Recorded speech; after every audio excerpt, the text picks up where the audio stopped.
Aquí comienza Monos en Infinita. Una mirada profunda a la semana política con el estilo mordaz y descarnado de Camilo Férez y Gonzalo Miller y la inconfundible conducción de nuestra Connie Stipicic. En directo y en plataformas por la 100.1. Esto es Monos en Infinita. ¿Cómo están ustedes? Muy bienvenidos. Partimos este miércoles 9 de julio, un día especial. Gonzalo tiene preparado un canto para saludar. Faltó la torta nomás, faltó la torta. Eso, a su querido amigo Camilo Férez, que está de cumpleaños. Feliz Muchas cumpleaños. gracias, Mono querido, que lo pase lindo, que sea un día contento. No obstante, mi juventud cumplo años. Ruge la jungla el cumpleaños de Fede. Eso. Oye, como tú estás de cumpleaños día, te vamos a dar a elegir el tema de conversación. No es que no tengamos, tenemos mucho y tenemos una pauta hecha, pero usted se merece escoger el tema para partir. Sí, yo creo que un tema que merece algo de mención es cómo va el termómetro presidencial a 2 semanas del evento tectónico de la primaria, y sobre las preguntas que nosotros mismos fuimos dejando marcadas. Hoy día tenemos un festival de encuestas, tenemos tangencialmente CEP, digamos, una CEP que trae elementos presidenciales pero que está enfocada a otro tema, y agregarle este debate que también hemos conversado nosotros respecto de cómo quedan posicionados todos los actores. Me interesa mucho lo que tenga que decir Gonzalo sobre el impulso fagocitoso de la derecha por tratar de comerse a Belis Matei. Si esta semana están con más hambre o con menos hambre en el Fachistán, Gonzalo. Yo pensé que íbamos a partir con la jaramanía, pero bueno, es un maestro Camilo Pérez. Está de cumpleaños, no hay problema. Concédale. No, yo creo que están todas las alertas prendidas. Ahora, también están todos asumiendo este nuevo escenario. Algunos se sienten muy cómodos en este nuevo escenario. Se empiezan a mostrar las virtudes y los defectos, ¿no? Gente que se sugiere, yo no sé cómo, ¿no?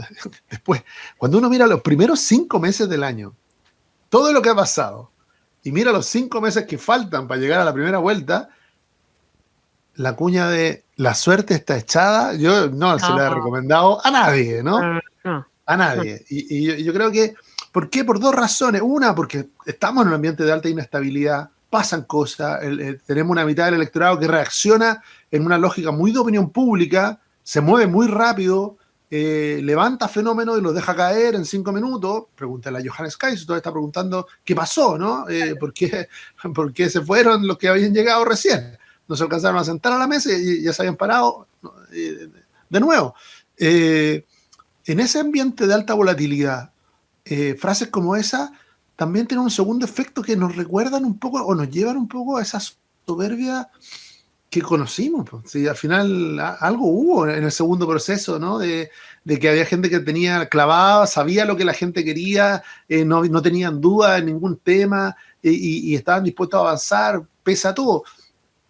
Yo creo que ese ambiente revuelto, además, lo que refleja es que se toman malas decisiones.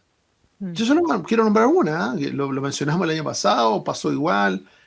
Finalmente, competir, si el gobierno logra algo que es muy difícil y que tendría mucho mérito, habría que anotárselo, a don Gabriel Boric, que sea como parte de su legado, de su verdadero legado, si logra meter a todo el mundo, a toda la izquierda, a todas las izquierdas, y hasta la democracia cristiana, aunque sea de rodillas, pero para adentro de una sola lista, ¡wow! O sea, de la probabilidad de que eso pase en el oficialismo es mucho mayor hoy día por eso, a que pase en la oposición. Si lo logra hoy día, habría que sacarse el sombrero, porque eso casi le garantiza mayoría en la Cámara de Diputados y un Senado competitivo. Entonces, cosas que no tuvo ni siquiera el propio Gabriel Boric en su mandato. Independiente de lo que pase en la presidencial, le garantiza eso. Un mundo muy distinto a la debacle que olfateaba la moneda en marzo-abril. Hay un ambiente muy distinto. Y eso en la derecha no ha tenido una reacción. Está muy lenta la reacción en la derecha. Entre que los ganadores quieren que se congele todo y que la suerte esté echada y que no cambie nada más. Ya quede primero, que no cambie nada más, faltan 5 meses. o lo que están pensando es que lo más importante es que su partido crezca, cómo le vaya al conjunto, no le interesa a nadie, me interesa si los míos son 5, son 7, son 10, son 12, eso es lo único que me pareciera importar, y esa fórmula de ir divididos frente a una lista única, ya la aprobamos el año pasado en alcalde, y la aprobamos en gobernadores, y resulta que el gobierno evitó una derrota que parecía incuestionable, ¿no? La evitó, no ganó, pero zafó una elección que podría haber sido durísima. Y hoy día, en un ambiente de mayor competitividad, la derecha vuelve a no reaccionar, ¿no? O sea, sigue más preocupada de la división y de este voto a voto que pareciera ser el destino de Evelyn Matei y José Antonio Kast, mucho más que de ver si finalmente gane Matei o gane Kast la elección presidencial, pueden encontrarse con un parlamento en contra, ¿no? ¿Por qué? Producto de incluso de tener más votos, pero de que la división fue más fuerte. Y que la historia pase rapidito porque hasta ahí nomás va a llegar, en definitiva. Totalmente. Claro, entonces poca racionalidad, poco mirar los números, muchas ganas de que, como de nuevo, como por un voto te llevas todo en la mente de alguno, cuando con un voto puede ser que te lleve un pedazo, pero de una torta más chica. Sí, yo creo que el oficialismo tiene camino avanzado. Aquí está la parte virtuosa de la primaria. Y yo al respecto tengo varias reflexiones, pero no, para no ser latero voy a saltarme algunas, pero la parte virtuosa de las primarias, cierto, es que hoy día ya no hay un debate respecto de cómo van a enfrentar la elección. Y sobre todo, los parlamentarios y los distintos partidos que están dentro de la coalición o las coaliciones que asumieron ir juntas a una primaria, no tienen un debate respecto de si el candidato que les toca marca o no marca.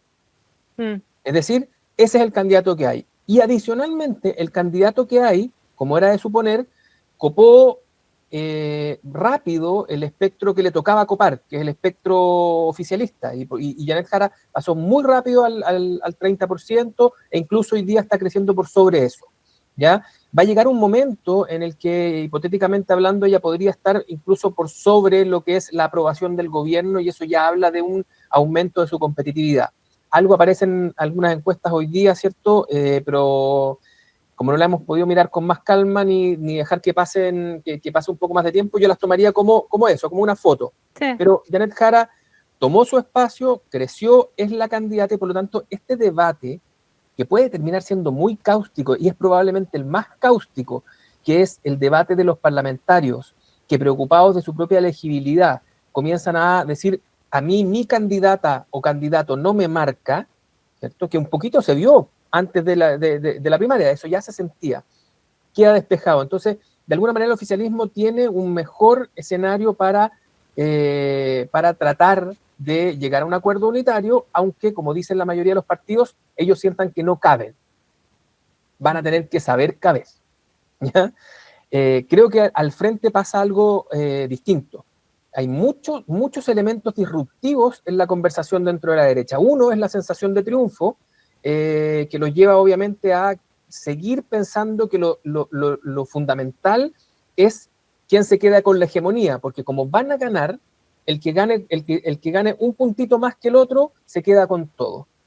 Pero creo que este otro debate que pone Gonzalo también es súper cáustico, porque en definitiva puede ser que si no toman una decisión parlamentaria, comience sí a agregarse este pelo a la sopa.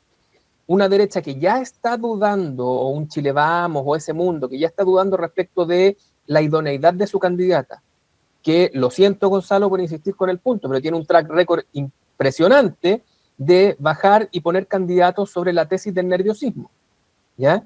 Si se le suma a esto el hecho de que los parlamentarios, si es que hay dos listas, los parlamentarios comiencen a pensar que su candidato no les sirve, o peor aún, que se contamine el efecto Biden, ¿cierto? Y que no solamente no les rinda el candidato, sino que les avergüence el candidato, que es algo que podría pasar en los próximos meses si se mantiene esta campaña, ¿cierto? De desprestigio, finalmente, decir que ella está encapsulada, que está sola, cuando no, que está loca, porque eso es lo que uno ve en redes sociales de su propio sector, ¿cierto? O que se queda pegada, o hay algunos que dicen que entonces que se le va la olla.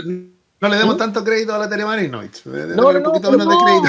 No, pero uno se encuentra con una frecuencia con esas cosas, Gonzalo. Sí, hay una campaña de prestigio absoluta. Hay una campaña de Y en la esa conversación privada también. Entonces, eso, adicionalmente teniendo dos listas, va a pasar que los primeros en ir a tratar de bajarla van a ser sus propios parlamentarios, porque van a comenzar entonces a decir, bueno, yo voy a tener que no solamente competir con los republicanos, sino que además voy a tener que competir con una candidata que está puesta en duda. Entonces, creo que el efecto conversación parlamentaria no solo tiene que ver con la elegibilidad de los propios parlamentarios, no solo tiene que ver con lo que hagan los del frente, sino que tiene que ver sobre todo con que eso sería tal vez lo único que le permitiría a los dos candidatos, o a los tres, llegar efectivamente a pesarse en la primera vuelta y no terminar pesándose por encuestas, con todos los problemas que eso tiene. Ya, esa es una reflexión. ¿Tienes permiso para sumar una segunda o pongo yo una para que no hables tú tanto rato seguido? No, por favor, adelante. Hasta yo me aburro de mí mismo. A mí no, si no es por eso, solo para matizar un poco. No, yo tengo una reflexión, fíjese que me surgió desde una entrevista que le hicimos a Rodrigo Galilea la semana pasada, y me suma a la reflexión, digamos, la que le hicimos ayer a Paula Daza, en su calidad de vocera, que llega en una semana más, todavía está fuera, pero ya está empezando a ejercer este rol de vocera. Y es esta impronta que le están instalando a Evelyn Matei, que puede sonar muy grandilocuente, que puede sonar muy favorable en un mundo que no tiene preocupaciones probablemente más concretas ni respuestas en esa lógica de parte de otros candidatos, incluyendo a Janet Jara, ojo, pero dejándolo solamente con los candidatos de derecha, y que me suena muy parecido al perfilamiento que le dieron a Carolina Toá. Esta idea de que puede ser la mejor presidenta, porque los acuerdos, porque el país, porque la confiabilidad, la confianza, el programa de gobierno, etcétera, etcétera, pero a la hora de los que hubo, no termina siendo una buena candidata. Y, escuchárselo al presidente de Renovación Nacional y de vuelta a Paula Daza, me da la sensación de que hay un posicionamiento que va un poquitito por ese lado, y yo me temo que es un lado, o que es un perfilamiento que puede ser muy perdedor en este contexto. Sí, perdona Gonzalo que te quite la palabra, pero está demostrado que por lo menos la elección más reciente que tenemos, aunque con todas las dificultades que tiene, que es con voto voluntario y todo, no logró convertir esa mejor elegibilidad de la siguiente elección en una competitividad en esta elección. Exacto. ¿Ya? Sí hay que hacer la salvedad. Yo creo que además el argumento que tuvo Toá también y que también tiene Matei de que yo soy mejor carta para la segunda vuelta. Exactamente, pero creo que aquí no es menor el tema voto obligatorio. ¿Ya? Si es que lo conseguimos, ya vamos a hablar de eso. Sí, no es menor porque el voto obligatorio finalmente hace que que tú no tengas el problema, por ejemplo, que tuvo Carolina Toá, que en lo fundamental no llegó a votar la gente que podía hacerla ganar. Claro. Eso fue lo que pasó. O sea, Janet Jara obtuvo la votación que, siempre lo dijimos además, ella tenía el piso más alto porque el PC tiene una votación muy alta en la mayoría de las elecciones y es que se la mira en una porción de este tamaño. Y por lo tanto, ella tuvo esa votación. Y mi pregunta si solo con el argumento del voto obligatorio, que yo me lo compro de todas maneras, me parece que sí, vale para esta suerte de primaria que va a ser la primera vuelta para la derecha. Sí, pero lo que te quiero decir yo es que tiene que aguantar, y eso no está dado, tiene que aguantar llegar a la primera vuelta. Entonces yo creo que el principal desafío político hoy día de Chile Vamos y de la candidata Matei es construir un estado de las cosas, un tipo de competencia que borre esta idea de que la pueden bajar o que se puede bajar o que eso es posible o siquiera que es deseable. Porque mientras eso esté arriba de la mesa, la derecha se comporta de manera neurótica o histérica, si tú quieres. Y lamentablemente ese va a ser el nervio hasta que lleguemos a la votación. Y puede ser un nervio muy desgastante. Sí, claro. Gonzalo, y después vamos a Jara. Sí, mira, yo la primera vuelta es intensidad. Intensidad, emocionalidad. Eso es la primera vuelta y por lo tanto el diagnóstico de la CON es correcto, ¿no? Tanta racionalidad en la argumentación, complejo. Sobre todo cuando tú eres la solución por una enfermedad que no está desatada, ¿no? Yo creo que ahora sí, ese posicionamiento es correcto para Evelyn Matei y debe cuidarlo. quizás no es el argumento para hoy día, ¿no? Porque no le da intensidad hoy día, pero sí es un posicionamiento correcto, sobre todo por si se termina concretando esto tan anunciado, ¿no?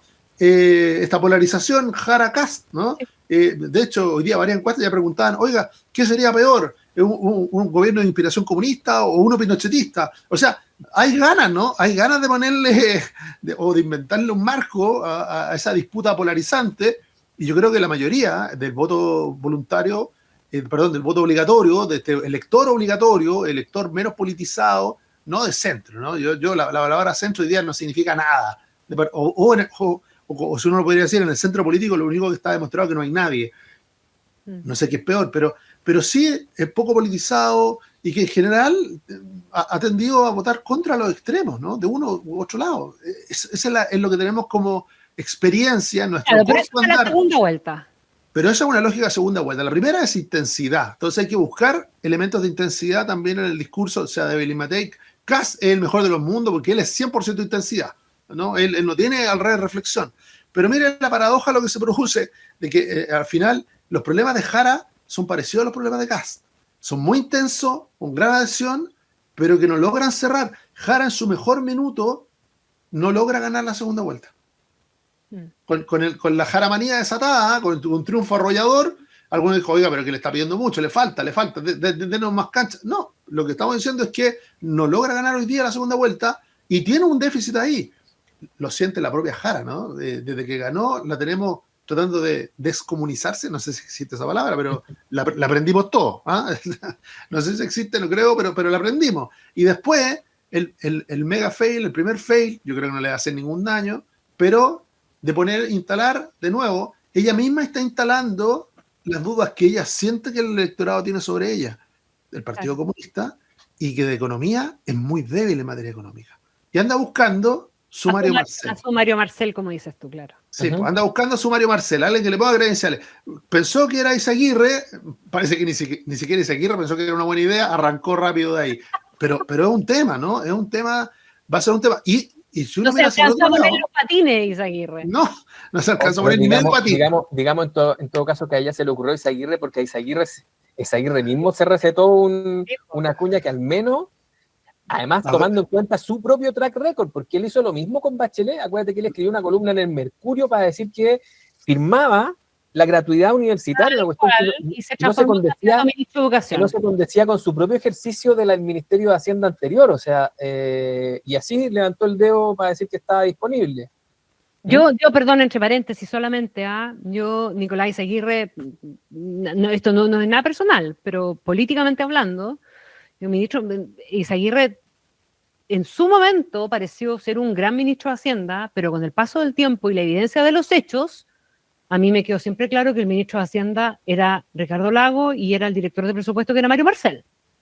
Claro. Porque todo el resto de la experiencia con Nicolás Izaguirre liderando cargos, como fue el Ministerio de Educación, no me parecieron muy gratificantes. Ni su primera vuelta en Hacienda, ni la segunda. Yo creo que el paso por Bachelet 2 ya no lo dejó habilitado para cumplir el rol que pensó Jara que podía hacerlo, ¿no? Y él lo vio bien, me dijo, bueno, además para ella era perfecto, porque era de Bachelet 2 directo al gobierno de Janet Jara, era como, sigamos, ¿no? Eso es lo que necesita mi campaña. Bueno, fue el primer fail, no creo que le peguen nada, pero de nuevo va a ser un tema, ¿quién pone las manos al fuego por Jara en materia económica? Porque de Fernando Carmona no sabemos nunca más. Estamos claros aquí que de él no vamos a ver hasta diciembre, ¿no? Nunca más. Por el otro lado, ayer la segunda le pone la pregunta a Kast de nuevo, ¿no? Sí. Que ya le había pasado cuando compitió contra Gabriel Boric. Materia económica. Tú lo dijiste la semana pasada, un pendiente de caso en sus eventuales equipos de gobierno. Y aquí hicieron el foco en economía. Y todavía ahí está ese interrogante. Yo creo que tiene que buscarlo, tiene tiempo para hacerlo. Hoy día además está en una posición más ventajosa para buscar a alguien. Recordemos que él solo en la recta final de la elección anterior logró posicionarse como hegemónico en la derecha, ¿no? O mayoritario, y llegó José Luis Daza a apoyar ese frente. Hoy día está ocupado en Argentina, José Luis Daza, Pero hoy día no hay un nombre ahí. Y obviamente que eso va a empezar a ser una preocupación y va a ser una pregunta que en algún minuto va a tener que contestar. Y solo para cerrar esta línea, ¿no? ¿Jara Kast genera polarización? Sí. ¿Concentra la mirada en ello? Sí. Ahora, lo hace a 5 meses de la elección y con la posibilidad de no tener siempre la respuesta correcta para la pregunta que se empieza a hacer el electorado, ¿no? Esta tensión que me lleva a decir que tengo que elegir entre estos dos puede producir un escenario, finalmente, no hoy día, no existe ese escenario, de que la polarización termine cansando, ¿no?, al elector y diciendo, ¿sabe qué? Ni tú ni yo busquemos un tercero. Claro, va a haber que esperar ahí probablemente a fines de agosto, ¿no? Porque va a haber que pasar agosto. Porque ahora una pregunta para el Cervela, nosotros... para tranquilidad de Camilo, que está muy preocupado por la salud y por que le vaya bien a doña Evelyn, pero yo entiendo que estando ella preinscrita, habiendo recibido donaciones, ella en la papeleta de noviembre va a estar sí o sí. Distinto es que pase, ¿no?, la evolución de la campaña y todo, pero en la papeleta, por lo tanto, el 18 de agosto como un momento de revisión. No lo digo por ella. Y de hecho, por eso hablaba de fines de agosto, porque el 18 de agosto se inscriben las candidaturas, pero el 28 de agosto el CERVEL ratifica las candidaturas que se inscribieron. Y eso no va a ser importante para los candidatos que los inscriban partidos, pero sí va a ser importante para los candidatos que se inscriban con firmas. Y por lo tanto, la oferta final, la oferta total de cuál es la góndola de candidatos, y por lo tanto, la posibilidad que existe de que esto no sea una primera vuelta que se discuta como si fuese la segunda, es decir, que entre dos, sino que hayan distintos actores o hayan formas de quitarle el bulto a la polarización desde el punto de vista del elector, va a estar determinada por lo que pase el 28, por cuántos candidatos finalmente sean aceptados en su inscripción. A eso me refería con pasar agosto, querido Gonzalo. Siempre es importante pasar agosto. Sí. Cada vez más. Y no siempre está asegurado. No. ¿Ah? Cada vez menos. Ahí sí, cada vez menos. Alguien que está anotándose un año más en el carnet. Oye, hemos hablado del voto voluntario varias veces, o sea, del voto obligatorio versus el voto voluntario y el peso que tiene que tener en la elección. Y hoy día todavía estamos en duda. En alguna dimensión todavía estamos en duda. Teníamos que legislar, quedó pendiente la legislación del voto obligatorio con multa para que sea efectivamente obligatorio, porque para la elección anterior se fijó esta multa en 30 y tantos mil pesos, pero quedó pendiente ya de como manera más bien definitiva. Nos entrampamos en el tema de los extranjeros. Hoy día aparece una solución que la ha liderado de alguna manera la candidata, la diputada demócrata, Joana Pérez. Claro, con la encuesta que ustedes hicieron, Gonzalo, en la UDD, era rápido, pero aquí se acusa oportunismo de lado y lado, que es medio ridículo, en definitiva. Lo que tenemos que zanjar es si vamos a tener voto obligatorio con multa, sí o no, y hasta dónde puede alcanzar eso, hasta quiénes puede alcanzar, de manera que no lo legislemos en medio de un clima electoral caliente que nunca es sano y nunca es bueno. ¿Qué tan relevante es que lo zanjemos y cómo creen ustedes que se va a zanjar? Bueno, yo creo que este proyecto, ¿no?, de que habla de ciudadanos, que en los matices, ¿no?, la diferencia entre ciudadanos y personas inscritas en el registro electoral automáticamente, la diferencia está en que la necesidad de tener nacionalidad, ¿no? O sea, yo puedo ser extranjero residente y estar inscrito en los registros electorales después de 5 años de residencia, cumpliendo con todos los requisitos legales, versus tener la ciudadanía, ¿no? O sea, perdón, tener la nacionalidad. Eso es un requisito adicional.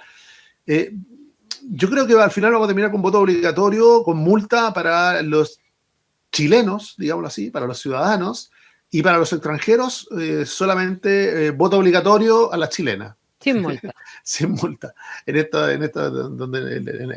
la creatividad, en el lenguaje no nos gana nadie, ¿no? El voto obligatorio por ley, pero que a usted no le pasa nada si es que no lo cumple. Vamos a tener esa mezcla. Sin duda que hay calculadora por lado y lado, ¿no? Algunos sienten que el voto obligatorio les conviene y quieren impulsarlo a todo evento. Yo tengo mis dudas. Yo cada vez que miro y tengamos más evidencia, vamos a poder sacar conclusiones mejores. Tenemos pocas evidencias hasta ahora, tenemos no más allá de 2-3 elecciones con voto obligatorio. Es que es un voto obligatorio que en general vota contra cosas más que a favor de cosas, es muy descreído, no se enamora, no vota enamorado de algo, pero sí vota con las cosas que siente que puede afectarlo, a lo que le tiene miedo. Son esas las pulsiones que lo movilizan, ¿no? Y por lo tanto, más que clavarlo con algún sector, cuando tú estás en la oposición, es un perfil que te sirve mucho, pero le sirve en general a todos los que tienen la oposición, sin importar el color político, ¿no? Hay gente que tiende a estar en contra de lo que hay, o considerarlo poco, o que no es lo correcto, y no tan enamorado de alguna idea en específico. Ahora, ¿vamos a tener voto obligatorio? Sí. El voto obligatorio, como está ya para los chilenos, es suficiente. La cantidad de extranjeros en el padrón viene creciendo muy rápido, porque nosotros tuvimos una inmigración en años muy puntuales, y eso mismo se está notando en el ingreso al padrón, ¿no? O sea, pasamos de 200.000 a 500.000, 760.000 ahora. O sea, ya es el 5% del padrón y va camino a ser el 10%, que es lo que corresponde por población, ¿no? Va camino a ser muy rápido el 10%. Entonces, la definición es para qué y para qué no se le da voto a los extranjeros, se trasladó a una definición a la chilena, donde se le da voto para todo, pero de manera voluntaria. Yo creo que es un buen deal para la oposición hoy día, pensando en que las dos comunidades más grandes, uno es la peruana, dos es la venezolana, y la venezolana tiene opinión política, tiene cultura democrática muy profunda, tiende a participar, y de alguna manera va a ser difícil que voten, mientras esté Maduro, por algo distinto a lo que no sea lo que está contra Maduro, ¿no? Obvio. Y además, ojo, favoreciendo no solo al contra Maduro, que en este caso perjudica a Jara, beneficia a los candidatos del oficialismo, sino también que los que están regulares, los que tienen la ciudadanía, están inscritos en el padrón, no quieren a los irregulares. Bueno. Entonces todo el discurso anti-inmigración irregular le hace sentido. Lo mismo en Estados Unidos, ¿no? Trump de eso hizo una presidencia. Sí. Camilo. Sí, varios están arrepentidos en todo caso, incluso los que tienen la ciudadanía. Pero veremos después en otras elecciones. Yo de aquí tengo una opinión editorial. No. Larga o corta, porque podemos ir a la pausa y volvemos con tu opinión. No técnica, súper simple. No se debe regular la elección que está a la vuelta de la esquina. Es una mala práctica. Es una pésima práctica. O sea, antes de decir simplemente si esto favorece a uno, favorece a otro, esto habría que hacer como a los niños. Caca. No, caca. Esto no se hace. Los países abren estas puertas, ¿cierto? Y queda todo tipo de estropicio. No se deben regular las elecciones que están a la vuelta de la esquina. Y eso es una pésima práctica, que debía ser condenada como idea. Pero dejamos el pendiente, dijimos lo mismo la vez pasada, Camilo. Lo mismo. Igual dejamos el pendiente. Hay que regular. Pero que tenga el IF, entonces que lo regulen y que no afecte a esta. ¿Cómo? Ya. ¿Y eso cómo? Pero, está bien, Camilo, pero en este caso, perdón por lo detallista o lo excesivamente legalista, pero si tú haces, que estoy de acuerdo con el concepto editorial, ¿no? De decirle, ¿es mala práctica legislar o cambiar las reglas en medio del partido? Sí. Ahora, las reglas, la Constitución dice, en Chile hay voto obligatorio. Sí. Lo que falta es regular la sanción, sí, claro. El monto, no la posibilidad de tener o no sanción. Sí. Simplemente el monto en qué consiste la sanción. Pero es una sanción que tiene efecto sobre qué es lo que va a pasar con esta elección. Pero entonces tú dices, no, dejémoslo que eso quede vigente para la próxima, en la práctica no tendríamos voto obligatorio. O que quede con sanción para todos, punto. Es que si tú lo dejas así, ya no hay discusión posible. Que lo que nuestro amigo ministro Elizalde ha tratado de lucubrar y conceptualizar. En la última elección con voto obligatorio, que fue la de alcaldes municipales. Sí, había sanción. La multa fueron 30 y tantos mil y la sanción era para todos. Y los extranjeros. Para todos. Así se legisló a la última hora, en extremis, y el gobierno siente que le costó carísimo, porque perdió independencia, perdió todos los bastiones de voto migrante, los perdió casi todos. Yo creo que solo salvó Estación Central. ¿Y tú puedes no innovar? Es que no, porque, o sea, sí, pero de nuevo, es que ¿dónde está la trampa? Es que no hay ley, esa ley era solo para esa elección. O sea, hoy día no hay nada, volvimos a cero. Entonces, si no innovamos, por decirlo así, o si no tenemos una norma, a la cual vamos a volver al voto voluntario, de facto. Ya, ¿vamos a la pausa? Vamos a la pausa. Volver. Escuchas Monos en Infinita con Connie Stipicic, Camilo Férez y Gonzalo Müller. Pausa y ya volvemos.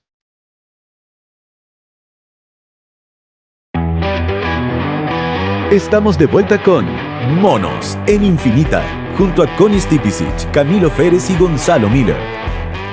Estamos de vuelta con los Monos en Infinita, junto al cumpleañero Camilo Férez y a nuestro querido Gonzalo Müller también. Y los voy a llevar a un tema que a mí me para un poquitito los pelos. Empecé por recomendación de Luis Cordero, que estuvo hoy día en la mañana, en una muy oportuna entrevista a propósito de lo que estaba pasando con la Fuerza Aérea, después, ¿verdad?, de esta maleta con ketamina y la falta de entrega de información y la disputa entre la Fiscalía del Ministerio Público y la Fiscalía de Aviación, finalmente, en esto, que vamos ahí, tenemos harto paño que cortar ahí.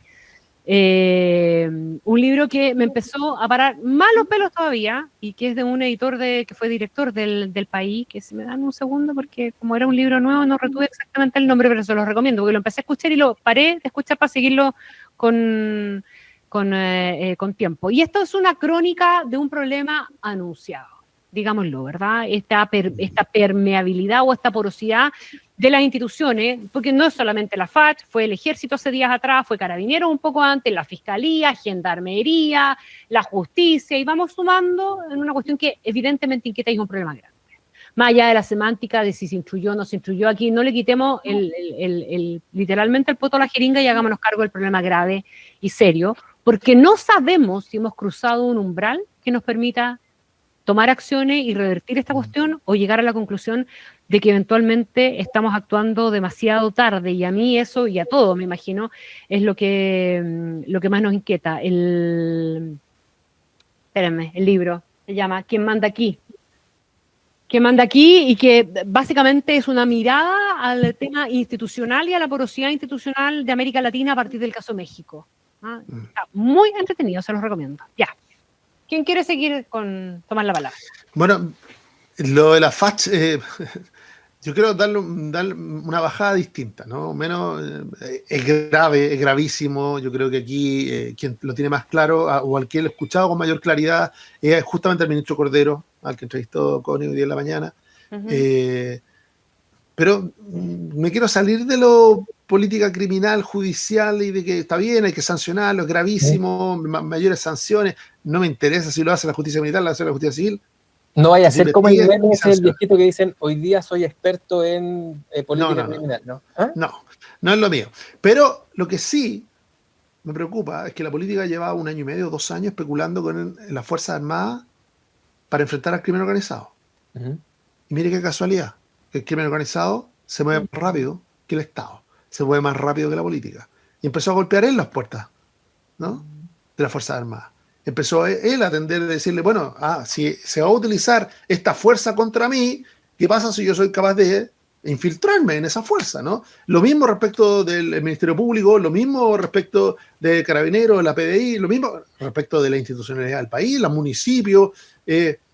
Cae en una gran redada y en una gran acción del Ministerio Público de la que hay que sacarse el sombrero, ¿no? La persecución del Tren de Aragua y los recursos del Tren de Aragua, y empiezan a caer piezas en todos lados, ¿no? Entonces uno dice, o tomamos la señal, no necesitamos más campanazos de alerta, ¿sí? Ya no van a sonar más fuertes, no hay más dónde. En el fondo lo que hay que hacer hoy día es tener una política de verdad, que esté a la altura del adversario. Y individualmente, ni las policías, menos las Fuerzas Armadas. ¿Cuántas veces nos dijo las Fuerzas Armadas no están preparadas para el combate? No están preparadas para el combate al narcotráfico. No están preparadas para hacer eso. Y resulta que hoy día hablamos de que se necesita fortalecer la contrainteligencia al interior de los institutos armados, de fortalecer de partida los controles, ¿no? Todo tipo de controles. O sea, ¿en qué minuto pasa a ser normal que si usted accede a un cargo de autoridad en Chile, cualquiera sea, tenga obligación de hacerse un test antidroga? De buena calidad, sin trampa, ¿no? No de que, si de pelo, no, de la máxima importancia. ¿Por qué? porque de la mano del consumo viene el contacto. Ya, pero la historia está llena de gallos que eran grandes narcotraficantes y nunca consumían, Gonzalo. No, está bien, pero lo que nosotros tenemos que lograr, al menos, es de que no poner en desventaja ni a un parlamentario ni a un juez. Hace 2 años o 3 años atrás tuvimos un juez que confesó, ¿no?, que él consumía, y por lo tanto, como él consumía, tenía que relacionarse con alguien que le vendía esa droga.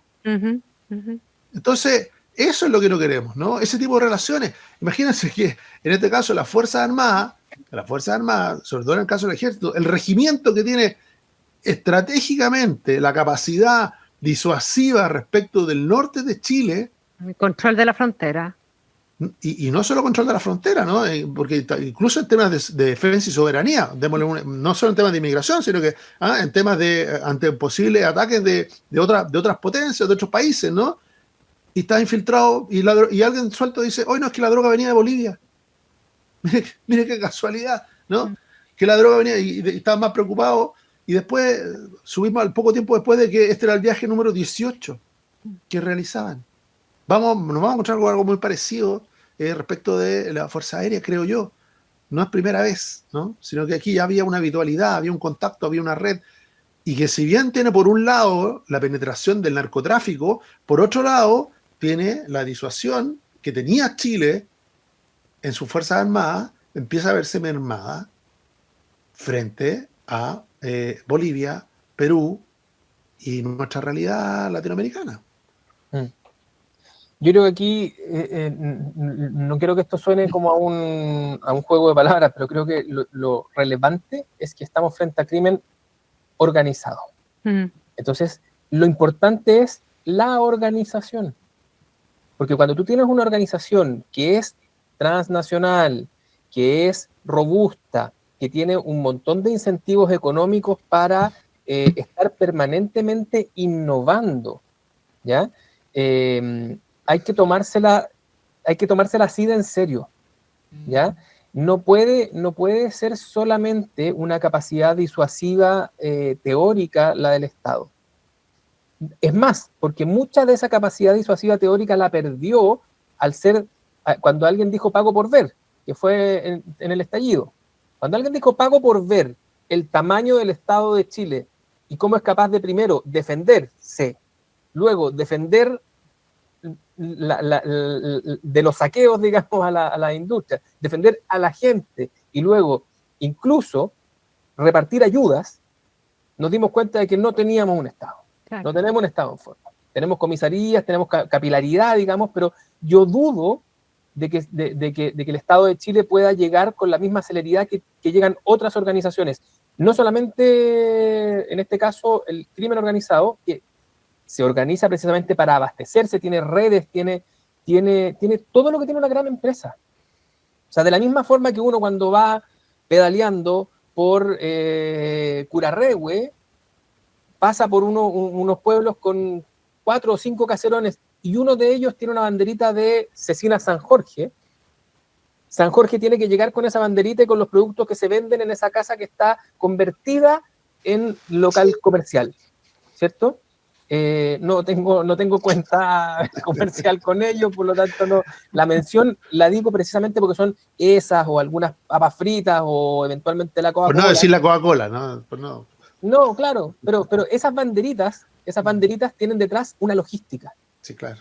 Y uno dice, wow, esta es la capilaridad, porque además no es la propia empresa, esos son subcontratistas, es una camioneta, es un gallo que tiene una camioneta que va a un centro que se abastece y a él le entregan esta banderita, no solamente el producto. ¿Qué te quiero decir con esto? Que el crimen organizado desarrolla redes de la misma complejidad y no puede ser combatido sin la misma seriedad. De acuerdo. Sin asumir que ya esta cuestión no se trata de que tengáis más actitud o menos actitud. Se trata de trabajar, se trata de arrastrar el lápiz, se trata de gastarse horas, se trata de investigar, se trata de ver data, mucha data, de ver, no son ocurrencias de campaña las que van a resolver esta cuestión. No es, mira, yo ofrezco no unos 5 balazos al que pille, no, la pregunta es si lo pilla, porque pasa cotidianamente todo este tipo de cosas. En las cuestiones más triviales ¿cierto? Cuando tú dices las zonas calientes y otras, por ejemplo, los portonazos. Bueno, fíjate que toda esa industria, porque si alguien roba un auto y luego lo hace desaparecer, no es la misma persona. Igual que el camioncito que llega a Curarrehue, digamos, aquí hay alguien que hace esa pega, que después se la entrega a otro que desarma, a otro que después blanquea los papeles. Todos ellos tienen que, cada uno de estos microemprendimientos tiene que tener a su turno una red que le permita obtener papeles timbrados para hacerlos cambiar, en fin. Toda esa logística, fíjate que requiere para que esto funcione, ni siquiera de que los carabineros estén metidos sino simplemente que no estén en esa esquina, o incluso saber que no van a estar en esa esquina durante un periodo de tiempo. Entonces, a veces el favor que se pide es tan menor que la barrera de acceso de entrada de una organización o de una persona, ¿cierto? Le dice, mira, lo único que te pido es que tú estés viendo a otro robo que va a estar más arriba, ¿cierto? Y no estén aquí a tal hora. Es tan niño que es muy fácil que pase. Y después de eso es muy fácil que pase una segunda pedida, una tercera pedida, ¿cierto? Entonces, y esa es la instalación, lo que quedó instalado después de la pandemia, cuando ellos hicieron la pega de red de contención y de ayuda social, y terminaron copando y sacando a carabineros de lugares. Oye, y va a ir probando a poco, a ver, mira, sabéis que aquí estoy quemando algo y no llega nadie. Chuta, yo aquí ahora entonces voy a organizar un saqueo o ni siquiera organizarlo, sino que simplemente ocurre y no llega nadie. Y 3 días después, la política anuncia que va a llegar con cajas de mercadería no digo 3 días después, pero ya, ok, pasan meses y después estamos en pandemia y hay que llegar con cajas de mercadería y esas cajas no llegan. Y nadie sabe cómo llegar y cómo entrar a una población. Entonces decís, ¿sabéis qué? Esto es chiste.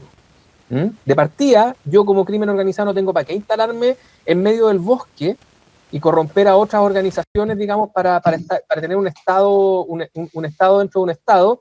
Puedo estar perfectamente en La Pintana y puedo estar al lado de todos los centros de consumo porque aquí no hay estado. Entonces, de nuevo, perdona lo latero, esa es la pega real. Y yo creo que en Chile nos estamos acostumbrando en muchas materias a confundir el anuncio, la amenaza, la actitud con el desarrollo de una organización para hacer algo. Sí, yo estoy de acuerdo, Camilo, estoy de acuerdo que el desafío es gigantesco, ¿no? Pero o sea, esto es como el gas a precio justo.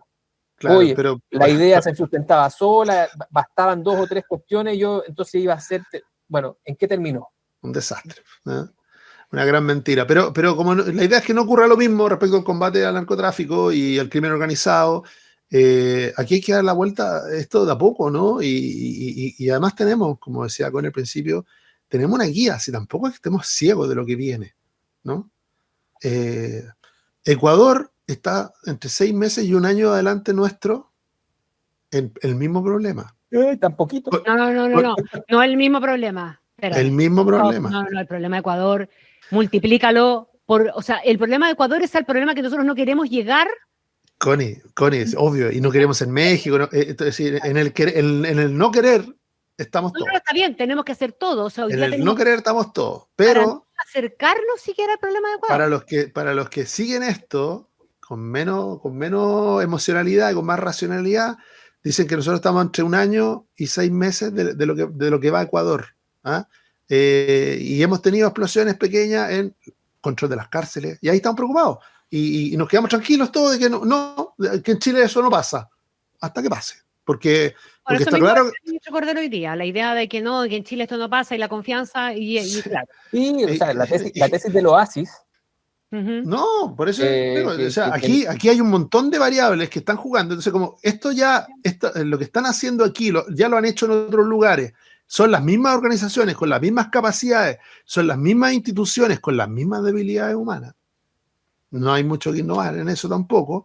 Nosotros tenemos que estar preparándose.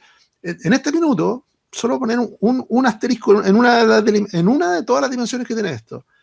La que va a venir ahora en las Fuerzas Armadas es una reacción muy dura, y si la penetración no logra hacer que las Fuerzas Armadas trabajen para el narcotráfico, lo que viene es el enfrentamiento.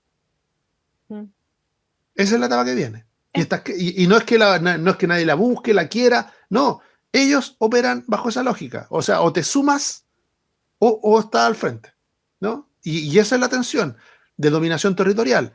Entonces, mucho tiempo, yo todavía recuerdo que en este gobierno había autoridades que nos decían, a propósito de cuando subieron mucho los homicidios, yo no sé si como un atenuante o como un descriterio, pero te decían como un argumento, oiga, pero es que es el enfrentamiento entre territorios enemigos, es crimen organizado contra crimen organizado, como que fuera menos grave, ¿no? Y resulta que cuando esa etapa termine, significa que hay alguien que está en control, que ya está en control. Y resulta que no es una etapa mejor, sino que al revés, es una etapa peor. Empecemos a tomar en serio el tema, ¿no? Sí. Nos toma en el peor de los momentos, en medio de una elección y con la tentación del populismo penal, y con todo eso, sí, pero tenemos que tomarlo en serio. ¿Ah?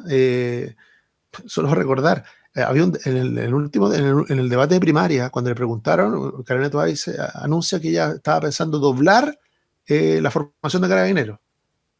Gran idea. Decirle, oiga, pero tuvo 3 años en el Ministerio del Interior. ¿Por qué no lo hicimos? ¿Por qué no se inició? ¿Por qué no partimos?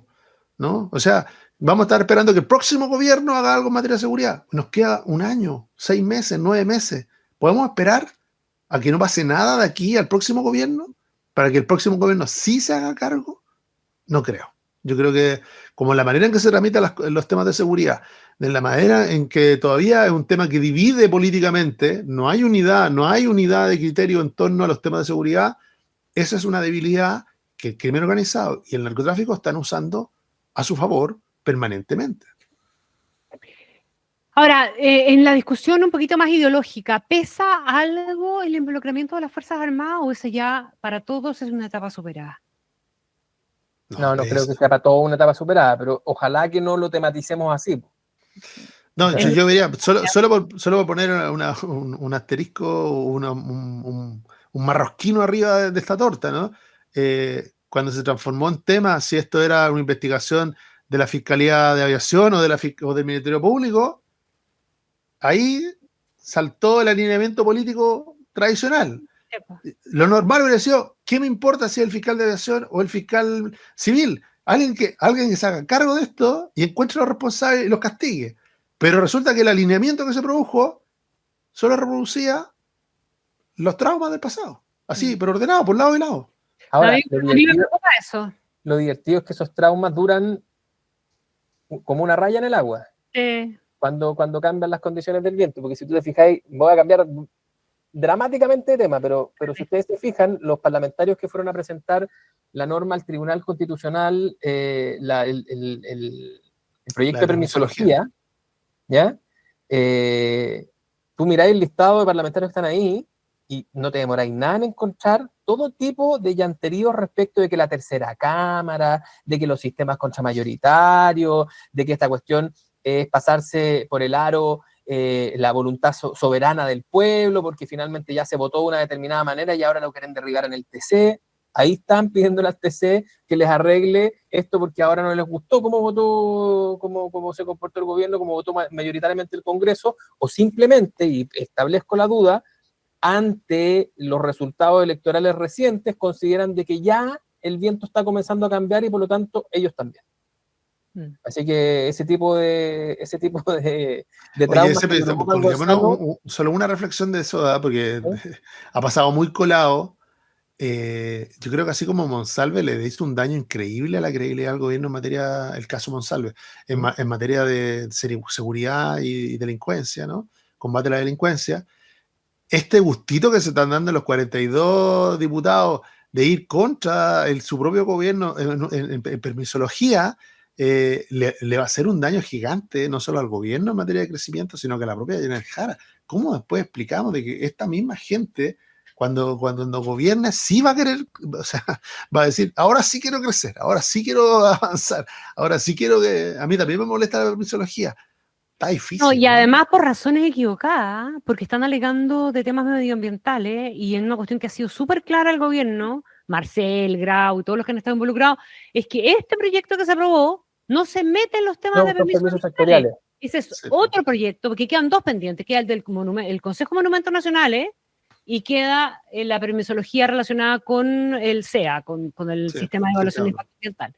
Entonces, además, están rajando donde no pica y están alegando por algo que no es parte del proyecto que se aprobó. Por eso me hace sentido el segundo argumento de Camilo. ¿Ah? Entonces, enfrentado a esa pregunta, luego te lo dramatizan y dicen, pero ¿cómo? Si esto se hace todo el tiempo, es institucional, es un canal institucional. Bueno, yo ahora lo que pido es que grabemos esas cuñas. Este es un canal institucional y luego se las reproducimos cuando pasa a ser tercera cámara, porque pasa a ser tercera cámara o trámite institucional perfectamente normal, como quien se cambia zapatilla. Fíjate, ¿no? A eso también apunto un poco con la falta de seriedad de la política. Yo entiendo, si todos entendemos de que las campañas, el electorado, en fin, correcto, pero tiene que haber un pequeño marco, no te podéis cambiar todos los días de caballo, ¿cierto? Porque, entre otras cosas, políticas relevantes como las que estábamos discutiendo recién, son imposibles de hacer en esa lógica. Son imposibles. O sea, si después de toda una tramitación, los mismos que se quejan de que tenemos un Congreso bicameral y eso hace que las cosas nunca ocurran, si pasáis todos esos trámites, todos esos sistemas de control, de chequeo, de balance, y después llegáis a esto, bueno, entonces mejor veamos cómo ocurren, que los más organizados, ¿cierto?, se superponen respecto de los más caóticos o menos organizados. Líneas finales para Donald. A propósito de caóticos. A propósito de caótico, porque hubo un cierto temblor, ¿verdad? Y un poco de nerviosismo mientras el presidente estaba invitado a la cumbre de los BRICS. Donde hizo un poquito lo que uno hubiera esperado en consecuencia, digamos, cuando criticó a Irán, criticó a Rusia, no firmó la declaración final. Por lo menos eso algo de alivio generó a un impacto a esta cuestión de que le fuera a estar toreando a Trump en vivo y en directo, digamos. Pero igual generó un nerviosismo y quedó ahí dando vuelta la idea. Y detrás de todo eso vino... Yo no sé si ustedes vieron el YouTube de la reunión de gabinete de Trump, ¿no? Yo lo vi. No. Vale la pena verlo, porque de verdad lo del cobre puede que sea y puede que no pase nada tampoco. Esta es una idea que sale de una chorrera en medio de preguntas periodísticas, que además le pega un codazo al ministro del lado y le dice, presidente, ¿y podría ser el cobre? Ah, sí, podría ser el cobre también. Sí. Ahora, el bombardeo de Irán estuvo precedido de declaraciones más o menos parecidas. Sí, bueno, por eso te digo que claro, puede que algo no sea así de random, no significa que no pase. Sí, no sé, tal vez podría hacerlo. Pero lo que no es una respuesta de Estados Unidos a la participación de Chile en el BRICS, digamos, ¿verdad? Este es un tema que viene dando vueltas hace tanto rato que hay un sobrestock de cobre chileno en Estados Unidos. Sí, no, es una investigación larga. Es un tema esperado y esperable, no sabemos en qué dimensión. Yo del único que me ha apiado, nuestro pobre canciller, cómo lo hacen trabajar hora extra, no transpirar, a tratar de atajar a un presidente que no sé por qué se convenció en algún minuto de que podía generar algún tipo de liderazgo internacional como no lo generó en Chile. O sea, esa búsqueda que se le ve al presidente permanentemente, ¿no? Cada vez que visita un foro tiene una actitud como de un liderazgo que no le reconocen sus pares y termina no teniendo, ¿no? La verdad es que la participación del presidente Gabriel Boric en BRICS no da para una sanción, como dice Corea, no da para ser causal de sanción de nada, ¿no? Porque yo creo que él mismo se preocupó de licuarla bastante también. Claro, pero lo mismo es que ni los mandatarios de izquierda le reconocen tanto liderazgo a una persona que tenía que estar licuando permanentemente lo que dice o desalineándose. Imagínate que va al BRICS y se desalinea de los no alineados, ¿no? Entonces, eso genera, bueno, una situación que no está difícil, pero él permanentemente está en esa búsqueda, como de un reconocimiento de un liderazgo o de que alguien le va a reconocer esa estatura o de que sus posiciones se asimilan a las de Ricardo Lagos como referente en esa materia, pero sin lograr el impacto, sin lograr la confianza, sin lograr tampoco la complicidad de esos pares, ¿no? Yo tengo algunas dudas respecto de liderazgo que Gonzalo sí le reconocía cuando se paró frente a Maduro, digamos. A propósito de esto de estarse cambiando esa No, está bien, o sea, digo, haciendo lo correcto o no, si el tema es que si finalmente tú estás en la construcción de ese liderazgo, ¿te lo reconoce o no te lo reconoce alguien, no? Ya, Sí. pero es que ahí donde yo no estoy de acuerdo, porque yo creo que hay ciertos momentos del tiempo donde sí ha sido reconocido, Ahora, partiendo lo que pasa es que por el ítem en Venezuela. los que roncan son por tamaño poblacional y económico, y efectivamente ahí Chile tiene poco Pero un que... club tan raro ese también. Es un club raro, sí. Es raro. El indio le mandó Un mensaje. un tweet, un mensaje a través de Twitter con consideraciones de estima, digamos. Pero, claro, la verdad es que podría no haber ido también. Sí, no habría pasado nada. Podría no haber ido, pero tampoco pasó nada tan grave, y yo insisto en que esta cuestión del cobre, no, lo que sí tenemos pendiente es la respuesta de Estados Unidos al proceso de negociación del tema de los aranceles, para saber si nos vamos a quedar con el 10% o si va a prevalecer el Tratado de Libre Comercio y nos va a volver a la normalidad, digamos. Eso Ojo sí está pendiente. Perdona que lo baje tan a la tercera división de la discusión, pero ojo que no ir sí tenía un efecto político en su propia coalición, Ah, sí, eso sí. porque la candidata que resultó electa fue la única que defendió que Chile debía asociarse a los BRICS, que es Janet Jara. Y por lo tanto habría generado ahí ese mismo día, digamos, una distancia con el gobierno que habría sido materia de preguntas ese mismo día en la tarde, digamos. Obvio. Usted dice que sí, pero el gobierno de Chile dice que no. ¿Qué pasa? Entonces sí habría tenido un efecto, yo creo que debe haber sido parte de las consideraciones de... Oye, sí, en esa pequeña lista, además de un Marcel, un Van Claver en Pajará. Alguien que le ponga matices y freno. Que no sea aún más de nuevo, digamos. Y que no terminemos abrazados, pasemos del BRICS a Maduro, ¿eh? Que nos aguanten algún minuto. Ya, señores queridos, tenemos que liberar a Camilo para que vaya a celebrar su cumpleaños. No, ya estamos en el tiempo. 1.000.000 de gracias, mucho gusto de verlos como siempre. No, el gusto es todo nuestro. Ya, bien. Siempre. Muy bien, muy bien. Abrazo junglero a todos, especialmente Nos al vemos. cumpleañero. Abrazo grande. Aguante. Chao. Aquí termina Monos en Infinita. Una mirada profunda a la semana política, con el estilo mordaz y descarnado de Camilo Férez y Gonzalo Miller, y la inconfundible conducción de nuestra Connie Stipicic, en directo y en plataformas, por la 100.1. Esto fue Monos en Infinita.